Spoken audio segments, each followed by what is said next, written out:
Përshëndetje të nderuar shikues, do t'jeni me edicionin më të ri të lajmeve 21 minuta.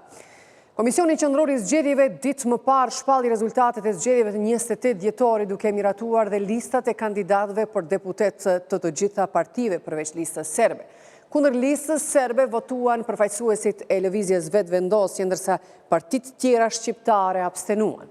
Ambasada e SBA-s në Prishtinë, në një përgjigje për Radio Televizionin 21, veprimet e antarëve të KXZ-s i ka cilësuar si cenim të parimit themelor të demokracisë që dëmton partneritetin SBA-Kosovë.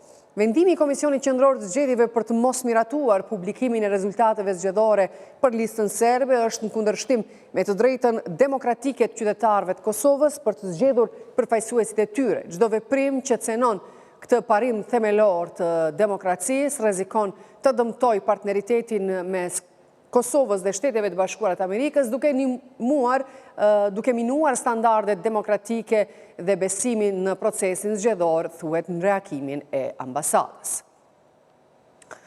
Bashkimi Evropian ka shprehur shqetësim serioz për mos konfirmimin e rezultateve të listës serbe në zgjedhjet e fundit në Kosovë dhe ka kërkuar që të depolitizohet puna e Komisionit Qendror të Zgjedhjeve. Këtë shqetësim e ka shprehur një zëdhënës i BE-s duke komentuar mos konfirmimin e listës me emrat e deputetëve të zgjedhur nga ky subjekt politik. BE shpreh shqetësim serioz për dështimin e Komisionit Qendror të Zgjedhjeve për miratimin e rezultatit final për listën serbe në zgjedhjet e fundit parlamentare, thuhet në këtë prononcim të BE-s. BE-ja përsërit thirrjen për depolitizimin e punës së KQZ-s në përputhje me raportin e misionit vëzhgues të zgjedhjeve dhe u bën thirrje të gjitha palëve që të punojnë së bashku në përputhje me kushtetutën. Mëtej, zëdhënësi BE-s përsërit edhe thirrjen për legjislaturën e ardhshme të Kosovës që të përshpejtojë reformat e lidhura me BE-n dhe të ratifikojnë planin e rritjes. Është me rëndësi që të gjithë deputetët e zgjedhur të marrin ulset e tyre në Kuvendin e Ri të Kosovës. BE kujton se legjislatura e ardhshme e Kosovës duhet të përshpejtojë reformat e lidhura me BE-n dhe të ratifikojë marrëveshjet nga plani i rritjes që është në pritje në dobi të popullatës së Kosovës, thuhet në reagim. Politologu Albinot Maloku, veprimet e subjekteve politike brenda KQZ-s i cilëson si politike me ndikim serioz në raportet me aleatët. Sipas tij, veprimet e pamatura të përfaqësuesve politik brenda KQZ-s po e prishin edhe procesin zgjedhor që do duhej të kishte përmbyllje të mirë. Praktika ku KQZ nuk voton shpalljen e rezultateve përfundimtare për të gjitha subjektet politike duke e ndarë një, është e re, gjithsesi konotacioni më tani dihet se është krejtësisht politik, pa një mbulesë as praktika po edhe aspekti ligjor të ndodhur në praktikën tonë të pas zgjedhjeve në Republikën e Kosovës. Faktori ndërkombëtar gjithsesi se do të reagojë dhe pa dyshim se nuk është se treguhet seriozitet nga ana e Republikës së Kosovës në raport me një proces që do duhet të kishte një përmbyllje të mirë, nisur nga fakti që subjektet politike të cilat të marrin pjesë në proces zgjedhor, pranohen për të marrë pjesë në proces zgjedhor, atëherë dhe rezultati i tyre duhet të certifikohet. Këto veprime janë jashtëzakonisht të dëmshme, qoftë për Kosovën, qoftë për lendimin e proceseve zgjedhore në Republikën e Kosovës. Konotacioni i tyre politik krejtësisht është i padobishëm për qytetarin edhe për Republikën.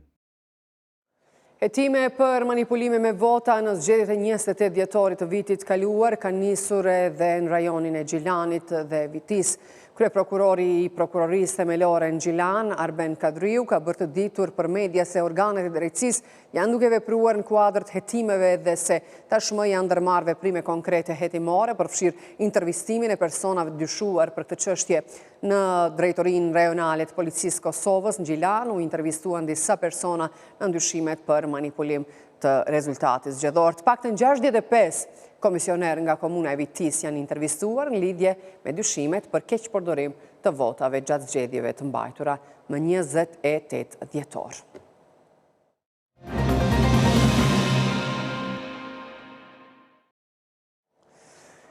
Presidentja e vendit Vjosa Osmani ka përkujtuar masakrën e 3-4 shkurtit vitit 2000 në Mitrovic, ku bandat kriminale serbe vran 10 civil të pafajshëm, plagosën 25 të tjerë dhe dëbuan me dhunjë 1564 familje, me gjithsej 11.364 antar nga shtëpit e tyre. Osmani ka thënë se ky është krimi hapur kundër njerëzimit dhe përpjekje për ta zhdukur pranin e shqiptarëve në pjesën veriore të këtij qyteti. Sipas Osmanit, ky është një krim i hapur kundër njerëzimit, një përpjekje brutale për ta thyer shpirtin e një qyteti dhe për të zhdukur pranin e shqiptarëve në pjesën veriore të këtij qyteti. Mitrovica qëndron dhe nuk u thye, ndaj ky krim nuk do të harrohet kurrë dhe drejtësia do të mbetet kërkesë e pandalshme, tha Osmani. Gjykata themelore në Prishtinë ka shpallur gjykim dënues ndaj të akuzuarit për krime lufte në banorët të Malishevës, Srdjan Lazovic, duke e dënuar me 12 vjet e 6 muaj burgim. Gjykimi u shpall nga kryetari i trupit gjykues Vesel Ismaili me antarët nga Dhnim Arni dhe Kushtrim Shyti. Gjykatësi Ismaili tha se Lazovic është fajtor dhe dënohet me 12 vjet e 6 muaj burgim, në të cilin dënim i llogaritet koha e kaluar në paraburgim. Kjo masi vazhdohet deri në plot fuqishmërinë e gjykimit, por jo më gjatë se dënimi i shqiptuar. Prokuroria Speciale e Republikës Kosovës më 19 nëntor 2024 ka ngritur akt akuzë kundër të pandehurit Srdjan Lazovic për krime lufte gjatë periudhës 98-99 në fshatin banorët të komunës Malishevës. Policia e Kosovës ka sekuestruar armë, municion dhe mjetet të tjera ilegale gjatë një kontrolli në një bodrum kolektiv në veri të Mitrovicës. Operacioni është kryer pas pranimit të një informacioni nga qytetarët, ka njoftuar policia. Lidhur me rastin është njoftuar prokurori i shtetit, i cili ka udhëzuar inicimin e rastit për veprën penale, mbajtjen, pronësi, kontroll ose posedim të pa autorizuar të armëve, thuhet në njoftim. Nuk ka personat arrestuar, ndërsa rasti mbetet nën hetime. Presidentja e vendit ka udhëtuar zyrtarisht në Emiratet e Bashkuara Arabe, ku do të marrë pjesë në samitin botëror të qeverisjes për të forcuar bashkëpunimin ndërkombëtar dhe për të promovuar vizionin e Kosovës për zhvillim dhe inovacion. Gjatë vizitës, presidentja Osmani do të marrë pjesë në sesione kyçe të samitit. Jemi në World Government Summit me ftesë të presidentit të Emirateve të Bashkuara Arabe, një prej miqve më të fuqishëm të shtetit tonë, një nga shtetet që ka dhënë shumë për Kosovën, që nga koha e luftës kur vuanim shumë, e deri sot që e mbështet Kosovën dhe popullin e saj. Jemi këtu për të takuar shumë lider të botës, të cilët po ashtu po marrin pjesë në këtë summit botëror të qeverisjes, për të diskutuar si mund të thellojmë edhe më shumë bashkëpunimin tonë dypalësh me këto shtete, dhe po ashtu do të kemi shumë mundësi që të flasim për gjatë këtij samiti për modelin zhvillimor të Kosovës, për potencialin tonë si shtet, për njerëzit tonë të jashtëzakonshëm dhe si i gjithë ky potencial mund të shfrytëzohet në mënyrë që edhe më shumë të arrisim bashkëpunimin me shtetet mike.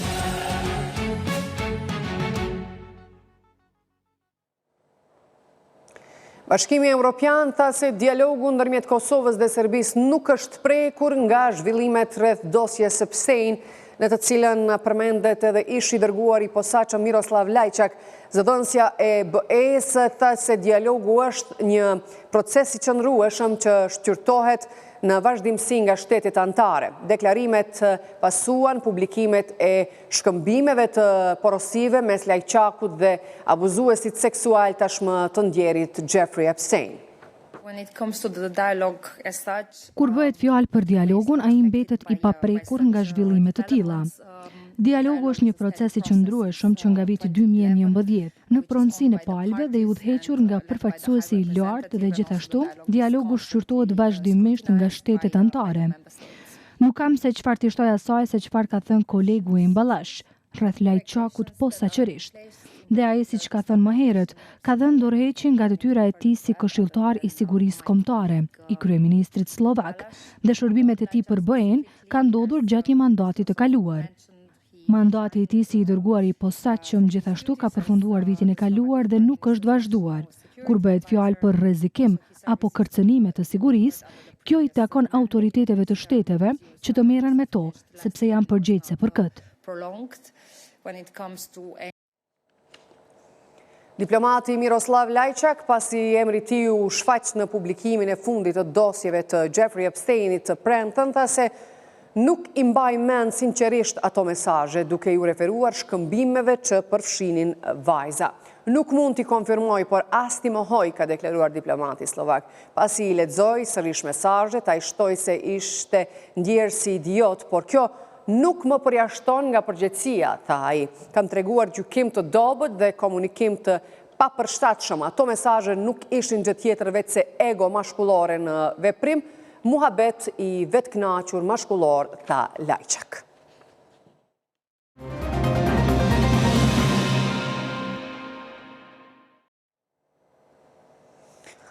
Zyra e Regulatorit për Energji ka konfirmuar për Radio Televizioni 21 se lajmet që kanë qarkulluar dje për mos shtrenjtim të tarifave të energjisë elektrike nuk kanë të bëjnë me shtrenjtimin apo jo të tarifave të përgjithshme të gjithë konsumatorëve, por lidhen vetëm me tarifat e bursës ndërkombëtare të rrymës, ku Kosova dhe bizneset bëjnë shitblerjen e saj.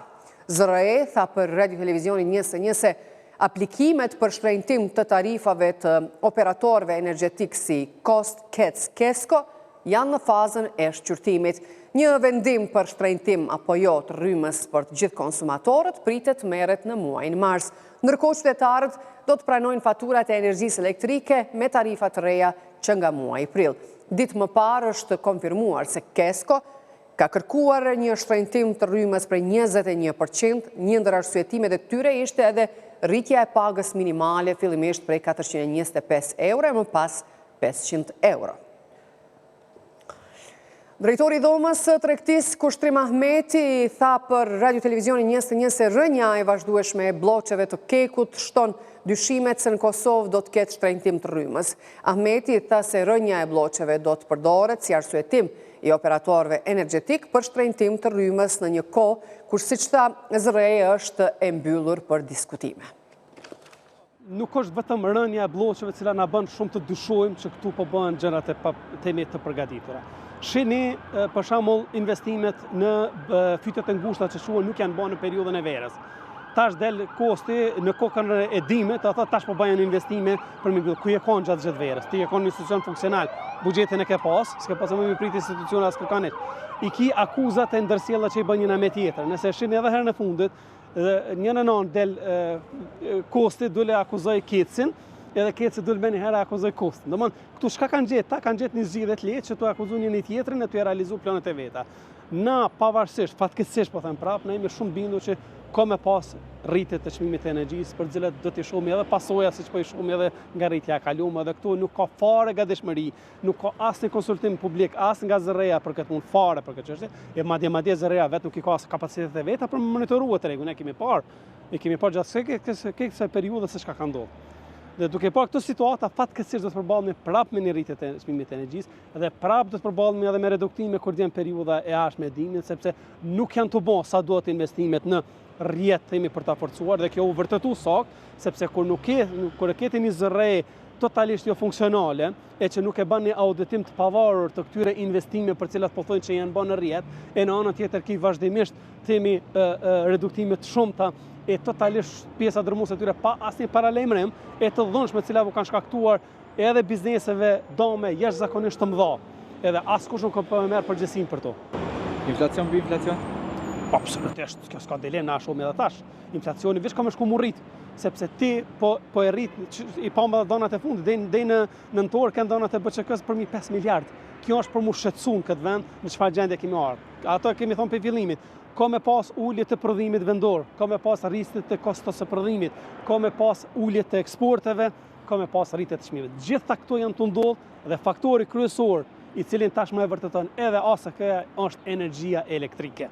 Dhe duke pa prap situatën që ka më shku, kjo veç ka më shku të rritet më shumë importi, e importojmë më shumë inflacionin, edhe inflacioni fatkeqësisht i brendshëm po shkon duke u rritur për shkak këtyre situatave. Domthon, keq e ma keq po e shohim situatën në situatën aktuale që është. Papunësia mbetet e lartë në Kosovë, por bizneset po vuajnë mungesën e punëtorëve, sidomos në ndërtim, gastronomi dhe shërbime.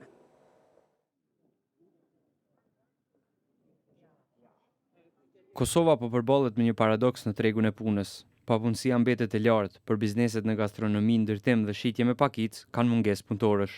Ekspertët e lidhin këtë me mospërputhjen mes nevojave të tregut dhe drejtimeve që zgjedhin të rinjt, duke lënë bosh zanatet dhe shërbimet.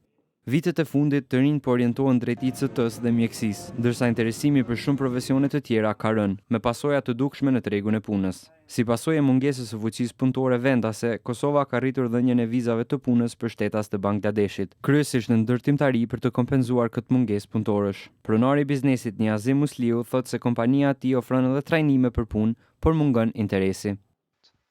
Po të thonë drejtën, interesimi i trive është shumë i vogël për lami tonë, më dhëmë për përpunimin e metaleve, edhe ne jem detyruar që të kërkojmë të më thonë punëtorë nga shtetet e rajonit. Për momentin kemi punëtorë të punësorë nga Turqia, nga Jordani, mi pas shpejti do të kemi edhe nga Indonezia. Pse në kuadër të kompanisë Aerometali kemi edhe akademin për përpunimin e metaleve, për saldator, kështu që ne jem gjendje me përgatitën punëtorët, edhe vendorë po edhe punëtorët që na vinë nga shtetet e tjera, me një farforme punëtorë, fuqi punëtore të arsyeshme për tregun e punës. Sipas Agjencisë së Statistikave të Kosovës, që nga viti 2023, shkolla pjesëmarrjes në fuqinë punëtore është 43.6%, që do të thotë më shumë se 645.000 njerëz përbëjnë fuqinë punëtore. Shkolla zyrtare e papunësisë është 10.9%, teksa shkolla e popullsisë ekonomikisht jo aktive, si pjesë e popullsisë në moshë pune, është 56.4%. Rreth 2/3 e popullsisë në Kosovë janë popullsi në moshë pune. Përqindja e meshkujve të punësuar ishte 55.9%, kurse përqindja e femrave të punësuara ishte 21.2%. Shkalla e jo aktivitetit ende vazhdon të mbetet mjaft e lartë, 56.8%. Mirë po vërehet një rënje e përqindjes prej 2.5%, krahasuar me periudhën e njëjtë të vitit para prak. Tregu i punës në Kosovë po kalon ndryshime të shpejta, të ndikuara nga lëvizjet demografike, zgjedhjet arsimore dhe dinamika ekonomike. Këto zhvillime kanë nxjerrë në pas sfida të reja për bizneset dhe institucionet, duke rihapur debatin mbi përshtatjen e fuqisë punëtore. Të nderuar shikues, ju falenderojmë për vëmendje dhe mirupafshim.